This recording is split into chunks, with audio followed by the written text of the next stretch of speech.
శ్రీలంకతో మ్యాచ్లో Pakistan last over bowl చేసిన తీరు గురించి క్రికెట్ ఫ్యాన్స్ చాలా గట్టిగా మాట్లాడుకుంటూ ఉన్నారు కదా. శనక మంచి ఊపులో ఉన్నాడు, అప్పటికే 3 సిక్సర్లు కొట్టాడు, ఒక 4 కొట్టున్నాడు. లాస్ట్ 2 balls కి 6 runs కావాల్సి వస్తే హాఫ్ స్టంప్ కి అవతలగా దాదాపు వైడ్ ఏమో అనిపించేలాగా Shaheen Afridi last 2 balls bowl చేశాడు కదా. ఇది అసలు క్రీడా స్ఫూర్తికి విరుద్ధం అని కొంతమంది మాట్లాడుతూ ఉన్నారు. అలాంటి వాళ్ళకి నేను ఒక విషయం గుర్తు చేయాలనుకుంటున్నా. ఇదే శ్రీలంక ట్రై సిరీస్లో 2010లో ఏం చేసింది? సెహ్వాగ్ సెంచరీకి దగ్గరలో ఉన్నాడు, శ్రీలంక ఓడిపోతా ఉంది. 1 run కావాలి సెంచరీకి సెహ్వాగ్కి.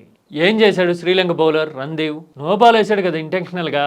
సెహ్వాగ్ పాపం 6 కొట్టాడు దాన్ని, అయినా సరే సెంచరీ కాలేదు కదా. And this is over the top. It's a no ball. It's gone for 6. ఎందుకంటే బాలే నోబ్ అయ్యేసరికి గెలిచిపోయింది, ఆ రన్స్ ని కన్సిడర్ చేయరు అనేది క్లైమాక్స్. ఇది చూసి అసలు ఇది స్పోర్టింగ్ స్పిరిటేనా, అంత ఫైట్ చేసిన సెహ్వాగ్కి సెంచరీ డినై చేస్తారా అని క్రికెట్ ప్రపంచం మొత్తం మాట్లాడితే కెప్టెన్ సంగక్కర కవర్ చేయడానికి ట్రై చేశాడు కదా. అబ్బాయి అట్లా అనుకోలేదు, రణ్దేవ్ ఇంటెన్షనల్గా చేయలేదు అని చెప్పడం గుర్తుంది నాకైతే.